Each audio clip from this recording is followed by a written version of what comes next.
Hey everyone, hope you're all having an amazing day and that you enjoyed today's video. Today we're going to be looking at General Skywalker in Phase 2 of the Hsith raid, and by pure chance when recording this footage, Phase 3 as well, where I actually managed to do a good 65% with 3 characters on P3 with 0 experience.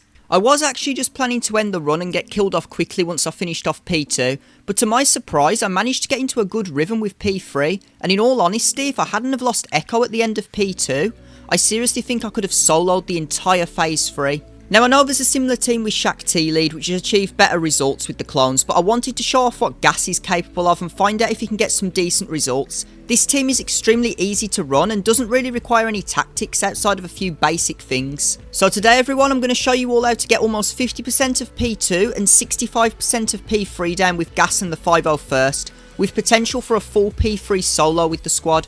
Without any further delay, let's get started. So as always, first up we're going to go through the mods and Zetas needed for this team to work. We have made a few changes for this team compared to my 5-minute modding video on the squad, so be sure to keep that in mind.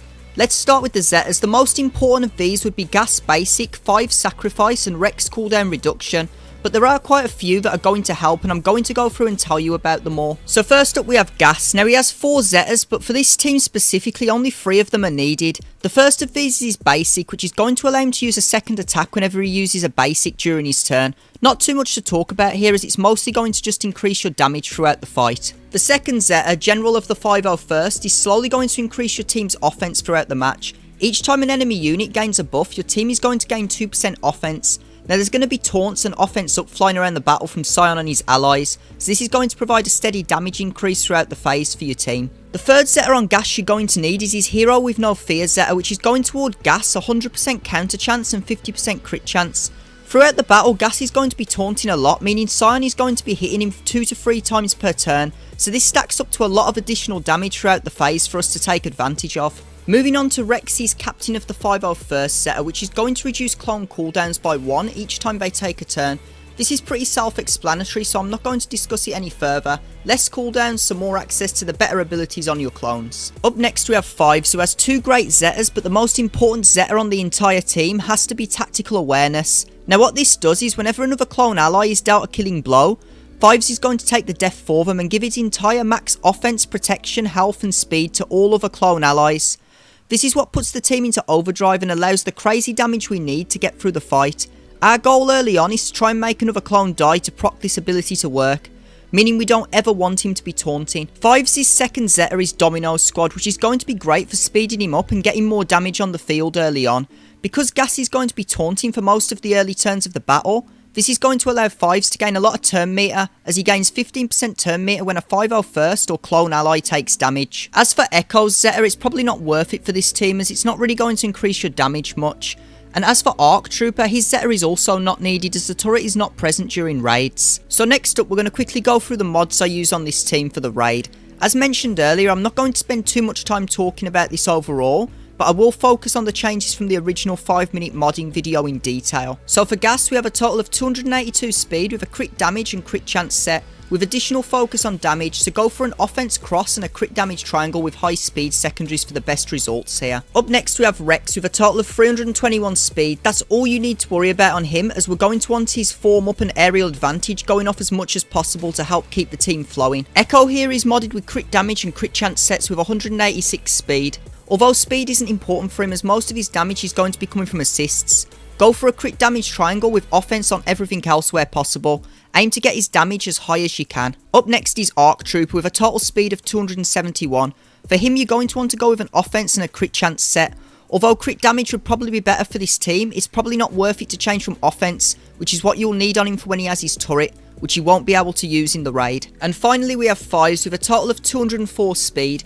You should probably aim for higher speed if possible, as I feel mine is a little on the slow side. But be sure to run an offense set and grab as much offense on the primaries and secondaries as possible, as this is the damage that's going to be shared with all of your clone allies once he takes the death for someone. Also, I forgot to mention, relics are a big part of this team, primarily on Gas and Fives, as these are the main 2 players for the team's effectiveness. However, the more relics you have on everyone, the more damage the team is going to do, but it might be worth keeping Rex a little lower so he can die faster and proc 5 Zeta. However, this is by no means mandatory as I'm running Rex perfectly at Relic 4. So moving on, the main things you need to do on Phase 2 is to stack as much armor shred on Sion as possible with Gas. This reduces his defense, so will massively increase the damage your team will deal. You also need to remember to only use 5 special on gas, as if you use it on a clone ally once gas is down, 5s will taunt, which you don't want to happen. Your main goal is to try and make Sion kill one of your other clone allies to proc his sacrifice. Outside of this, there isn't too much else to worry about on the second phase. Now we're going to quickly look at the footage for phase 2. As I mentioned earlier, outside of those few things I mentioned, there isn't too much to talk about, so I have decided to speed the footage up. What's going to happen here is we're mostly just going to be hammering him with damage. The first half of the fight is a little slow until we lose 5s, which I believe happens just around the halfway point, which is why I suggested a weaker Rex, maybe around gear 12 for this team so it's easier for Sion to kill him. Most of the damage is going to come when 5s dies and gives his stats to the clones, and during the course of the battle, Rex's aerial ambush is going to keep charging up to the point where it deals a few million damage each hit, which is absolutely crazy.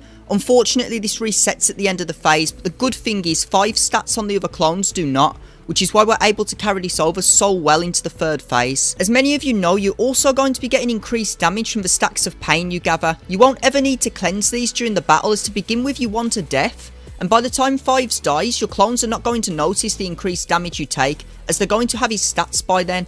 The only downside is each time gas is toppled, his stacks will reset when he gets back up, which is a little disappointing as it reduces his damage for a while until it builds back up. In terms of threats and problems, your only real issue is 5s being killed before he can take someone else's death, but this has never happened to me personally. As long as you don't taunt with him, it shouldn't even be an issue. Even with a full offense build, he's still naturally quite tanky, and more so than often, Sion seems to like to target the weaker allies.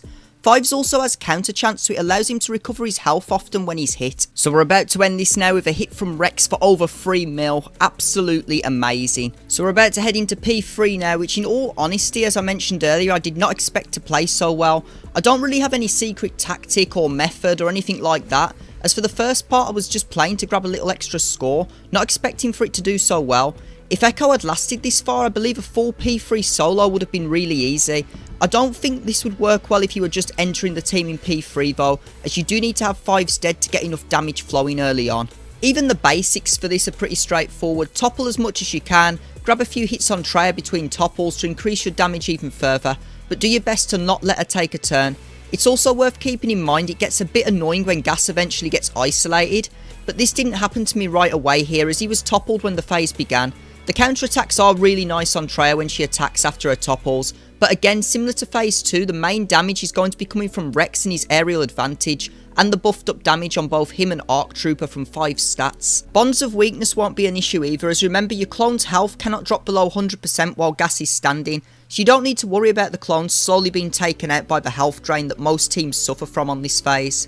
I honestly can't wait to try this again with Echo, as being able to do 50% of P2 and a full P3 solo would be amazing, and who knows, maybe we could get through a portion of P4 as well, or maybe even match the results of the Shaq T variant of this team and solo the entire 4th phase as well. So we're getting towards the end of the run now. I hope everyone enjoyed the video and learned more about a really fun team to run in the Hsith raid. I'm definitely going to do some more testing on this and see if I can push it even further. There's really nothing better than having one team that can just do so much. Arena, TB, raids, GAC, the list goes on. As always everyone, please remember to like the video, subscribe to the channel, ring that notification bell, join my Discord server and share the video with your friends. Thanks for watching everyone, and I'll see you all very soon.